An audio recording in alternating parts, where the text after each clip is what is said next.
Don't invest in any assets until you're earning a minimum of $250,000 a year. A lot of agents, when they get involved in selling real estate, their goal and objective is not to stay a real estate agent forever. They're actually interested in becoming an investor, right? So what they'll do is they'll do deals, and from that income that they're earning, they're going to try to take that income and buy assets that pay the money, namely real estate, which is partially correct. One should wait until they're earning a minimum of $250,000 before they even start to look at buying assets. Reason being is if you're making less than that, you're probably not going to be able to purchase assets that would make a meaningful difference, right? So instead, what you should be doing is spending all of your time, energy, effort, and resources pouring into yourself to make yourself more valuable. So where could you be spending time, money, energy, and resources to make yourself more valuable? 4 places.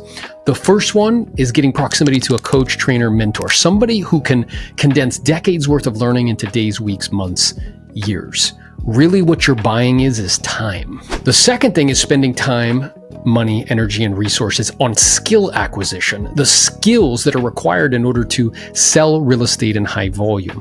Knowing what to say and how to say it, handle the objections that are involved in the real estate conversation, understanding systems, processes, procedures, things of that nature. Again, it's kind of very close to a teacher, coach, mentor. It's probably going to be an individual. It's going to be a relationship. Investing in the S&ME 500, not the S&P 500. Third place that I would be spending money is with hiring staff. You can only grow to the proportion that your systems will allow you to, right? So things like listing coordinators, transaction coordinators, VAs, right? And again, what you're doing is buying back time. And then the fourth place that I would be spending money is in personal promotion and advertising, right? So that way you can build a brand, again, that will help you to be able to earn more income. Once you've earned enough income, at minimum of $250,000, then and only then can you pick your head up and start to think about buying assets that pay you money.